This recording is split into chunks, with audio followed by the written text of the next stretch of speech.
Today on the Sustainable Jungle podcast, I'm joined by Lindsey McCoy, co-founder of Plaine Products, a pioneering low-waste personal care brand that's helping to clean up bathrooms all over the US, one aluminium bottle at a time. Born from Lindsey's personal experience living in the Bahamas and witnessing the plastic pollution problem firsthand, Plaine Products offers refillable shampoo, conditioner, skincare, and more in reusable aluminium bottles, and was one of the very first US companies to do so.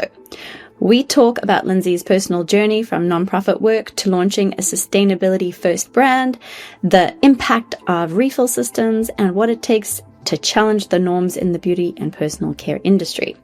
And we're also building a members-only space where you'll find extended conversations like the bonus segment from this episode. So if you're interested in becoming part of that, you can register your interest using the link in our description. Okay, let's get chatting to Lindsey. Lindsey, welcome. Let's start with learning more about you. Where were you born and where did you grow up? I was born in Charlotte, North Carolina, and I grew up actually all over the place. My family was nomadic.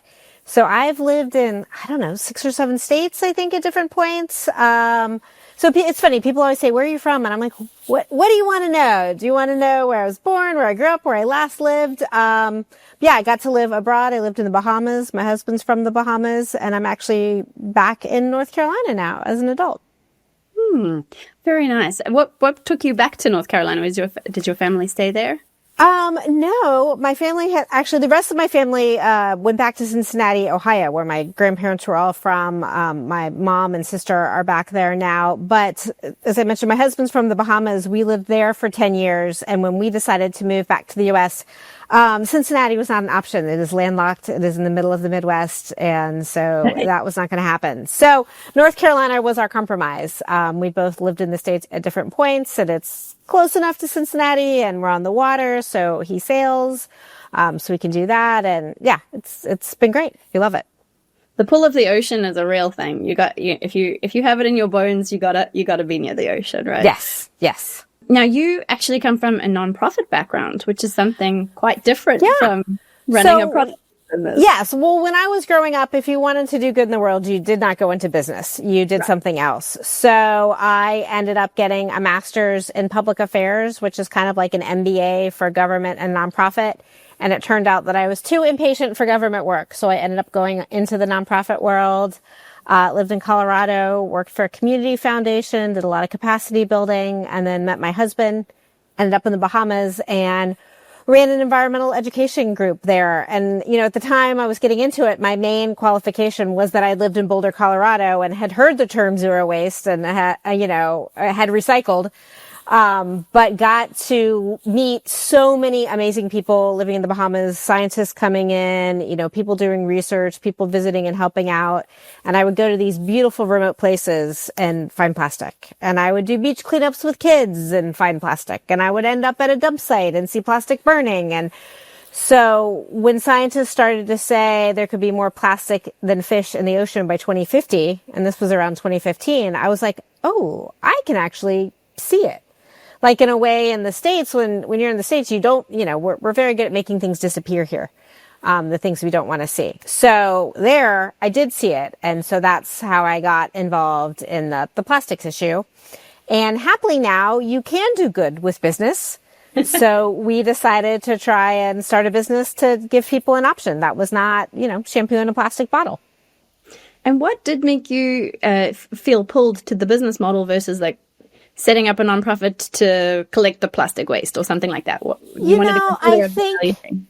I think I had been in nonprofits for 20 years, and I think I was excited about having a product that, people just bought, and it was a transactional, and I wasn't writing grants. I wasn't begging for money. I wasn't, kind of beholden to anybody. It was like, can I make this work sort of in the real world? I feel like sometimes when it's a nonprofit, people don't take it as seriously as a solution.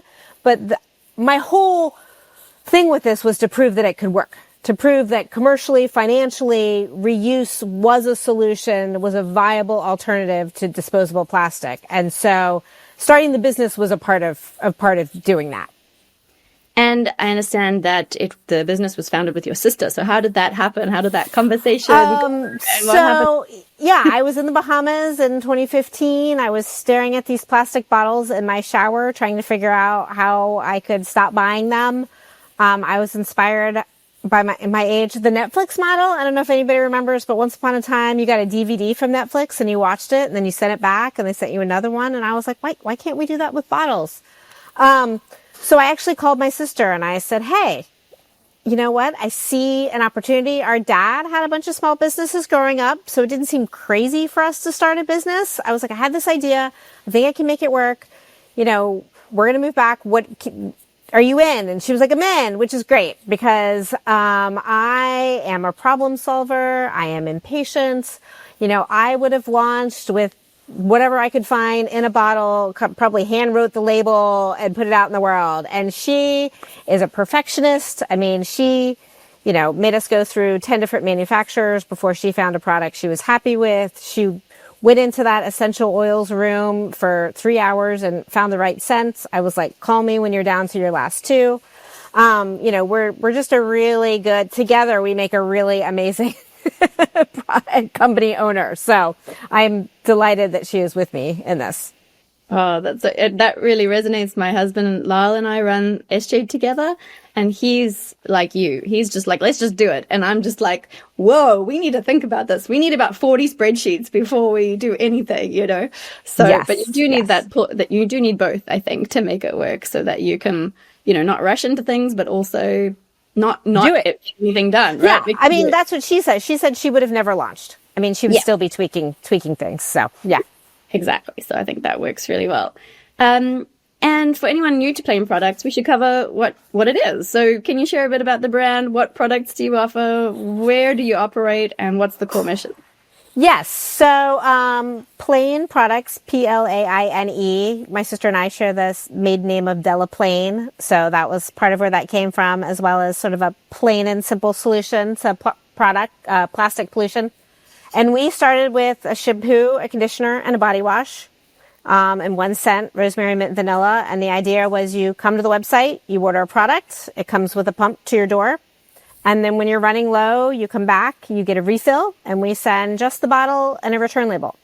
So you switch the pump over when you're ready, you put the empty bottle in that box and send it back to us for free. And then we run the bottles through a bottle washer, we sanitize them, we get them refilled, and we send them back out into the world. And since we started in 2017, we're now up to 17 products. We've got styling products, we've got different scents, we've got skincare, a facial line. You know, our goal is to not have an alternative to all of that single-use plastic out there in the world for your bathroom. And I guess the signature packaging is the aluminium bottles. Yes. Why did you choose aluminium? Well, a few reasons. We actually looked at stainless steel, but it turns out not all stainless steel is stainless. So we had some rust issues along the seam. Mm-hmm. We thought about glass, but honestly, we were worried about it breaking in the shower. You know, slick glass, kids, shower didn't seem like a good idea. So to us, aluminum just sort of made sense. We could afford it, which was a big point. And then, you know, the great news for us is that once we've reused the bottles as many times as we can, super easy to recycle, no quality loss, can turn them right back into more bottles again. So it was just made sense. And does it, from a durability perspective, because it's been shipped back and forth, is that also a part of the reason for aluminium being, a better choice versus, say, plastic? I imagine that would even. So the tricky thing, there's a few things about that. So one is, to clean them, you want a durable material. So aluminum does that. Plastic, when you do end up recycling it, unfortunately, it downgrades. So usually plastic can only be recycled once or twice before it ends up in the waste stream anyway. So again, our goal was to try and keep things out of the waste stream. So for that, aluminum worked much better for us than the plastic that we knew was eventually going to be in a landfill or worst case in ocean, at some point. And you guys were one of the very first to do this. Like there's now others that are doing it, but you were one of the very first. So I imagine that you had to almost create this industry from scratch. we are still creating. We are still in the process. I was joking with somebody the other day. We still don't know what our keywords are. We're still trying to figure out how to explain it when people are looking for us, what to call it. I mean, it is really in its infancy, reuse. I sort of say it's like solar panels in the 70s and 80s. I mean, what we're doing right now actually in some ways doesn't make a ton of sense shipping bottles all around the US, but it's a place to start. And once upon a time when Coke and Pepsi and all sorts of other things were in glass bottles, there were washing facilities all over the US. And everything was just washed locally and refilled. And, that's someday what we'd like to get back to again. Not for everything, but for stuff that makes sense. There's no need to use this resource and then just throw it away. Let's have it make sense. Let's, use it as much as we can. It's wild to me that infrastructure was there. And then we were like, let's go to a single-use model and shove it all in landfill. Like, what? How did we... Who signed off on that? It just doesn't make sense. I mean, it is a cost thing, and unfortunately, plastic is subsidized. So not only is it cheap to begin with, but we make it even cheaper. Or fossil fuels are subsidized, I guess, which makes plastic subsidized. And a lot of money has been spent to convince people that disposability is important. It's all about convenience. You shouldn't have to wash something. You should just be able to throw it away. I think before we realized the consequence, like many things, it seemed like a good idea. And then all of a sudden, we have plastic piling up and climate change going on and diminishing resources. And we're like, oh, wait. Maybe they were onto something when they used to just wash stuff and reuse it. I was driving past a landfill the other day and I was like, how did we ever think this was a good idea? Like to just keep piling things in there and not think that it was going to come back to bite us at some point. It is so crazy. You hear that like there is no way. Like, oh, I threw it away. And it's like, it's still here. Still have to deal with it. And that was one thing for sure living in the Bahamas really showed me was there was no away there. So you saw all of the things and, that imaginary out of sight, out of mind just wasn't a possibility. Yeah. So because you had to you are still creating this industry from scratch. Could you share, were there any hurdles that you were like, oh my God, we overcame that. Like we did that. That you could share that was like, moments where you were like, we nailed it. Constant hurdles. I mean, first of all, I didn't know anything about personal care. So it was a huge learning curve of, unfortunately, most shampoos on the grocery store shelf are water and chemicals in a plastic bottle. I mean, I had no idea what I'd been putting on my body for 30, 40 years. So huge learning curve, phthalates, sulfates, PEG, all the things that people were just using to keep it cheap. That was a huge piece. We had to figure out how to talk about it. We had to figure out how to wash things. We had to, all the steps. When we got the beautiful, adorable stainless steel mason jars that then rusted, that was a very sad day. Sad few weeks. But, again, the lovely thing about having a partner is that we sort of take turns picking each other up and convincing each other that we're going to make it through and figure out and move on to the next, solution, crisis. Yeah. It helps to have that person to pick you up when you're bouncing off the walls a little bit. I definitely find that too. So recently, Plaine Products was given or awarded our top rated badge in our brand new shiny sustainable jungle brand rating system. So congratulations and thank you for going through the process with us. So when we rated Plaine Products, there were a few things that really stood out. So obviously the closed loop product packaging system, the very high level of ingredient transparency, key certifications like Leaping Bunny and B Corp, plus, of course, the relentless focus on reducing waste. And then your product also performed really well in our own testing, but also on most other customer reviews. So with this very impressive repertoire of sustainability and performance achievements under your belt, I'm curious about what else it's taken to get there. Like you've described a little bit about the hurdles, but has your approach to sustainability changed or evolved? Have you had to change course? What has got you? I mean, we're constantly, I feel like we're constantly changing and evolving. everything from, as I said at the beginning, we had to go through a lot of manufacturers to find a product that worked. I think that environmentally friendly products kind of had a bad reputation for a while of like, oh, you were doing good for the planet, but your hair may feel like straw, or it was a sacrifice you had to be willing to make to do good things. And so we really wanted to make sure that was not going to be the case, because I mean, you can only love the planet so much if your hair isn't working for you. Right. So, that was a real process.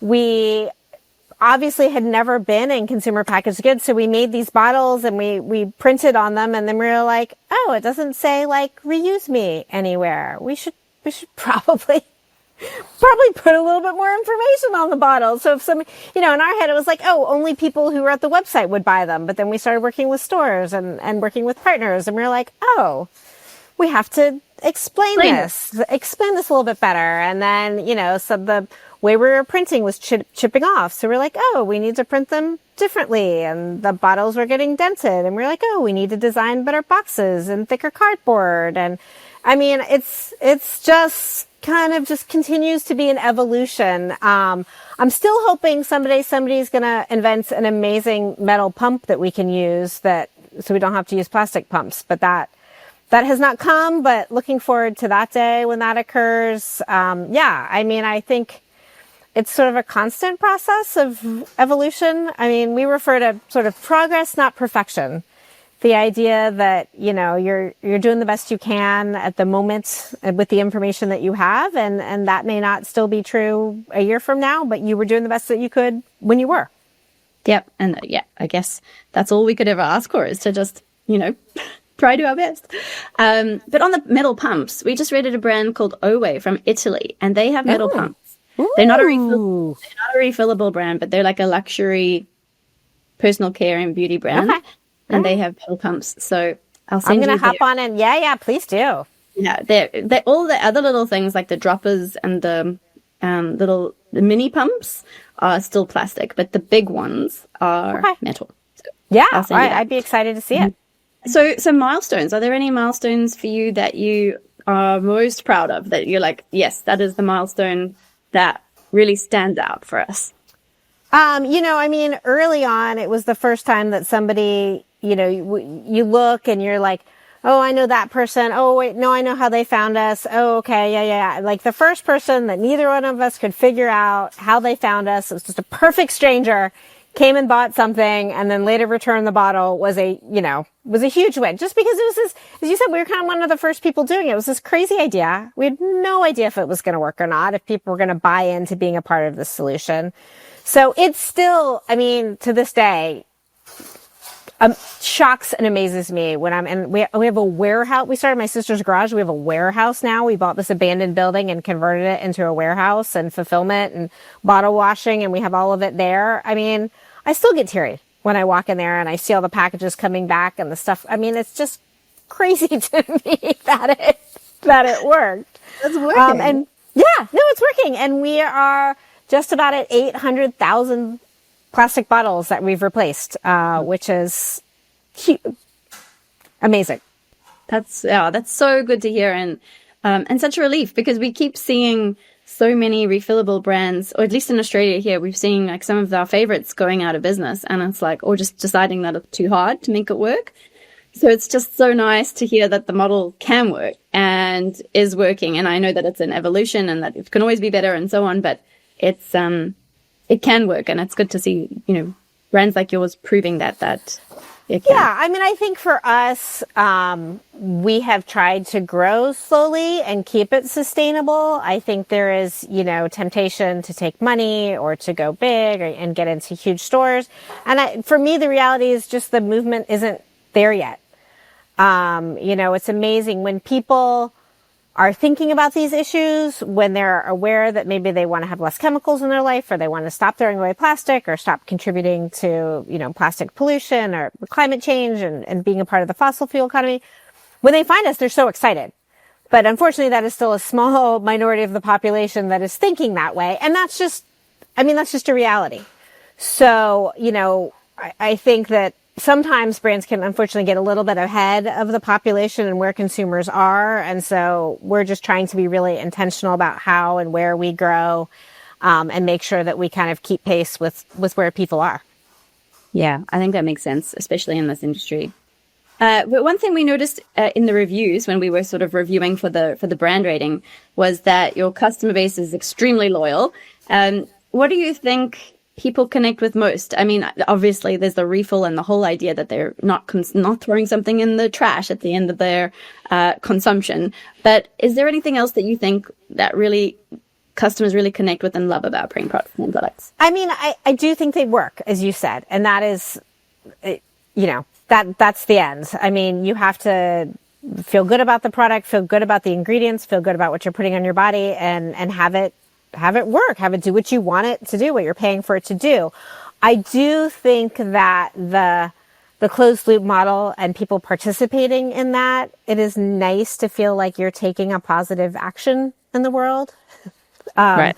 Especially when so many other things feel so out of our control. I think that people like to feel like they're being a part of something. And I mean, yeah, I can't say enough good stuff about our customers. I mean, not only are they loyal, but word of mouth, they stand up for us online. They are just, they're great. Yeah, that's awesome. And what's next? What's coming up? What's on the horizon for Plaine Products? We have recently expanded more into styling products. So we've added a styling gel, a sea salt spray, a purple shampoo.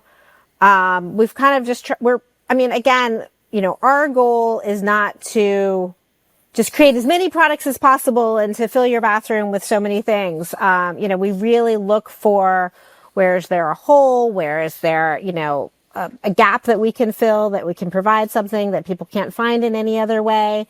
So again, trying to be intentional about the products that we add and also make sure that they're sort of like workhorse products, that they do a few different things, that they're as generalized as we can make them, that they work for as many hair types as we can make them. So we're always thoughtful about that. My vision is what we were talking about earlier, washing facilities all over the country, lots of brands using this model, not just us. So I love being sort of evangelical about reuse, doing things like this, talking to other brands, trying to convince people that it is doable, that it is possible, that there is a consumer base for it, that it's worth the extra effort. Because that's really when it makes sense. I mean, it makes sense at scale. Right. If everybody's doing it. Yeah. Well, as many people as possible, right? Or as many brands as possible. Right. Yeah. Do you see a future where you would have shared facilities you would share with like a complementary brand? Yeah. I mean, I think that's where it makes sense. Is not having to ship things back and forth across the country, is having it be more localized or at least regional. And really, I mean, sharing it with other brands or other, whatever it may be makes more sense. Yeah. Interesting. Similar question for you on that similar topic, but are you feeling optimistic about where it's heading at this point? The personal care industry I'm talking about, but obviously consumer products more generally, and thinking about that vision where you would have these shared facilities or some sort of alternative.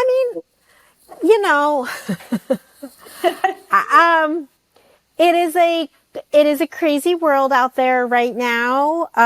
So it is easy to feel disheartened, but then I see the people that are buying our products, and I see other brands, mostly women run, honestly, doing really interesting things, problem solving, offering solutions. And then I feel better, about the possibilities. So yeah, I mean, what are the arc of history is long, but bends towards just, I mean, that's kind of, is it moving as fast as I want it to? No. Refill stores are closing, but new ones are opening up. So, when I first got into nonprofits, there was a lot of thing of, there were so many amazing nonprofits, but they didn't always know exactly how to run themselves. They didn't always know, they weren't businessy enough. They didn't have the financials. And so I think we're We're seeing some of that in the refill world too. I think there's a lot of really passionate people who are getting into it and they may be growing a little too quickly, or they don't have a solid marketing plan or a business plan. And so, some of that is then collapsing, or maybe they didn't pick a great location, or, there's a lot of piece to it. So I think we are in that tough early period where not everything is working, not everything is succeeding, but there are plenty who are. I mean, we have some wholesale partners that are just growing like gangbusters, and that always makes me super happy to see. So I am hopeful. It's very reassuring, actually. And maybe you've answered this already with the vision of the refill centers and the washing facilities and infrastructure. But if you could have a magic wand and if we fast forward 5 years, what would the industry look? Would it look any different from what you've already described? No, I mean, I think, it's funny. The magic wand, I was like, I'd like to go back to when we were doing it and maybe skip the part where we stopped doing it. If I had a magic wand, I would bring all of that stuff back that we used to have, because it's so crazy to me. But yeah, I mean, this is a thing. This is not rocket science. This is not huge, crazy technology investment. This is something that is infinitely doable. Washing is not hard. We know how to do it. So I feel like, unlike many of the other challenges that we're facing in the world, at least this one has a reasonable solution, that is achievable. Yeah, makes so much sense. I also wanted to ask, so consumers out there, as you described already, there's just a really niche, small segment that are buying into this right now. What would you wish more consumers understood about the waste created by personal care products? Do you think the emphasis should be on that they're fossil fuel derived, or the end of life outcomes for them? What would you emphasize most to a group of consumers who... It's so hard. I mean, it's so hard because it is surprising to me what matters to different people. I spend a lot of time on the water. So when I heard more plastic than fish in the ocean, like, that got me. That's where I started, was the plastic pollution, what it was doing to the ocean, seeing sea animals wrapped up in it, seeing birds with their stomachs full. That's where I started. And then, the chemicals and the health and the waste and the end of life. And, yeah. So I don't know. I think everybody, it's a different thing that matters to them. And that is a hard thing. That's something we struggle with is, how do you, when you've got the 4 seconds on the internet, where do you start? How do you try and educate people? How do you try and make them think about things without making them feel guilty, without making them feel scared, without, shutting them down? And so that's a continual challenge, is you got to tell all the stories. It isn't just one thing. It's all the things, and each story will hit a different person in a different way at a different time. And so, I mean, that's one of my beefs actually with the kind of environmental movement, is that, we tend to kind of eat our own and like, you're not perfect enough. This isn't the good enough solution. You should be doing this. You shouldn't be doing that. Why are you using this? And I'm just a big believer in, like, we need all the solutions. Like, here's where we are right now. We're trying. Like, try this, try that. Fine, don't buy my stuff. Buy something else, but think about what you're buying. So yeah, I mean, I guess my magic wand would be like, we stop beating up on each other and just kind of all move forward. I consider shampoo bars not competition, but like on our team. I'm friends with a lot of shampoo bar companies and I love what they're doing. And I'm like, great, buy a shampoo bar. If it doesn't work for you, fine, buy mine. But these are all better solutions for your health, for the environment, for the planet than, a plastic bottle full of water and chemicals. Yeah. Yeah. A collective focus on this problem would definitely get us further. That's for sure. I wanted to ask you about marketing, and, it just made me think of it when you said we need to tell all the stories because different people resonate with different things. And I've read that AI is going to be able to create this, marketing landscape where you can connect with people in such a niche way that attunes to their needs and their interest and their focus so much more so than before. Are you guys thinking about AI at all, or how are you feeling about the whole AI thing? I mean, I am obviously been trying this. I'm sort of an early adapter. I like creativity. I like new things. I'm always intrigued. So definitely keeping an eye on it. I am wary, mainly I think because authenticity and transparency are very important to me. So I don't like that feel of, shove it around, peg in a square, like, oh, we'll make something work for you, a little hand wave. And, so I'm a big believer in the personal touch, probably all my years in the nonprofit. So yeah, I mean, there are things that it does that are amazing. And then there are things that I'm like, I don't know how I feel about that part of it. So I guess, I think it's here. It's like, it's like everything else. It's here. Climate change is here. AI is here. It's what we do with it. It's how we use it. Where we go next with it. So, I love the idea of being able to reach people and people being able to find us and being able to tell all the different stories and tell, give people the information that they need. I also makes me nervous when I see all the greenwashing going on and I think about the people who have all the money to use all the AI to craft all the things that we don't have those resources. And that makes me nervous. It's like anything, usually, a little bit. You have a lot, you can just make more. So yeah, we'll see how it plays out. I feel you. I'm pretty much would give you the exact same answer. It's like, could be good in some ways. Then there's the environmental impact of using AI. Oh, then there's all these things, and it's like, so yeah, I don't know. I think it's a wait and see game with AI a little bit. Yeah, and it's happening. That's the crazy thing. And all the big boys are all excited about their new shiny toys and pressing forward. And, so yeah. Yeah, we'll see. This is a question that we ask everybody on our show. If you could have one piece of information or advice truly heard and understood and felt and like really, viscerally felt by every person on the planet, what would it be? I think that, your choices as a consumer actually do matter. I think a lot of people either it feels like too much, like they're just so busy, so overwhelmed. I'm just going to buy what I've always bought. It doesn't matter anyway.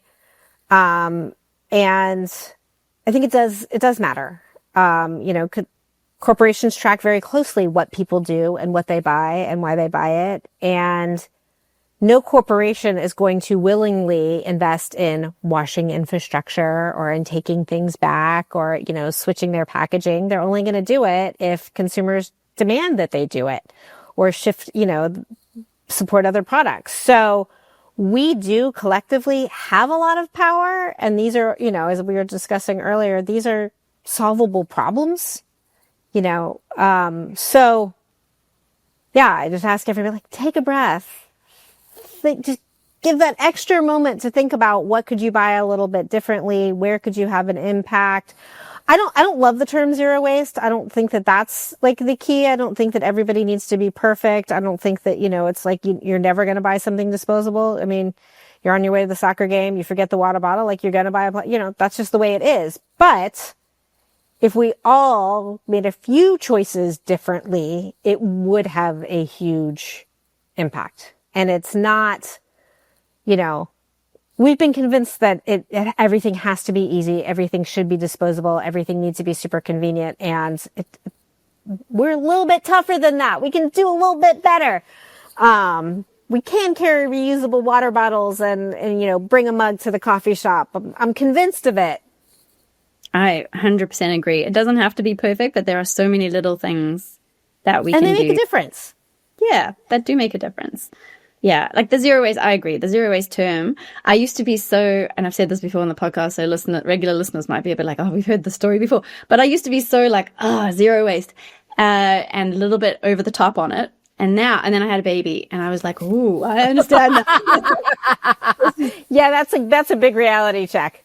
Yeah, this is no joke, to try and survive motherhood without, consuming the odd piece of plastic is impossible. So, I get it. So for listeners who want to learn more about Plaine Products or give it a try, where do they go? What's the best place? Where's the best place to find you guys? Yeah. So, Plaine products.com is our website. It's also all social handles. You can find us on your website. There's a great write-up. Yeah. And and then also on our website is a store locator in the US. We work with about 200 different refill shops, small grocery shops, gift shops, that a lot of them have refilleries. So there may also be a local option for people, which is fun. That's better, right? Like that would be amazing to have a local option. Yeah. I would absolutely love to just be just working through local places all around the country. That would be great. Somebody was like, why should I buy from you? I have a local shop. And I was like, you shouldn't. Go to a local shop. I'm not going to tell you not to. No, yeah. But they were unfortunately not everywhere. And then there are just some people for whom, they want it at their door. So again, kind of trying to meet people where they are. And, there are times in my life where getting a bottle out of my shower into a refill shop and full and back in my shower, in time probably wasn't going to happen. And I needed it delivered to my door. All the different things at different points in your life work better or worse. But again, kind of what we were talking about, we're a goal to make it as easy as possible and not have that be the barrier to trying reuse, whether it's the store, whether it's online, whether it's, however you're doing it. Yeah. Try cover the bases. Makes a lot of sense. I'll put the links to those in our description so folks can easily find you guys as well. Is there anything else? Is there anything else we've not covered that you would like to leave our listeners with? You did a great job. I don't know. I think we're good. Yeah. This has been really fun. And I do want to say thank you because I really appreciate the work that you guys are doing. It is hard on the crowded internet for people to find us, find good products, and there's a lot of greenwashing out there. So I really appreciate the work that you guys are doing to dig a little bit deeper and provide people with all of that information. Thank you so much. We're creating what we want to see. So it's maybe sometimes a little bit over the top, but hopefully there are others out there that want that level of detail that we provide. Lindsey, thank you so much for joining us and for sharing your journey and everything that you're building at Plaine Products. It's very impressive and inspiring. And we're now going to shift gears and move into our members only portion of the conversation. So if you're listening and you'd like to access this bonus content and want to support the work that we do, you can register your interest via the link in the episode description. A big thank you again to Lindsey for joining us and for everything that she's doing through Plaine Products to make personal care more sustainable, more circular, and accessible. We hope this conversation gave you some insight into what it takes to build a refillable personal care brand and why it's a great idea to support brands like Plaine Products. And a reminder, our members only content is coming soon. So if you'd like to go deeper with these conversations, don't forget to register your interest.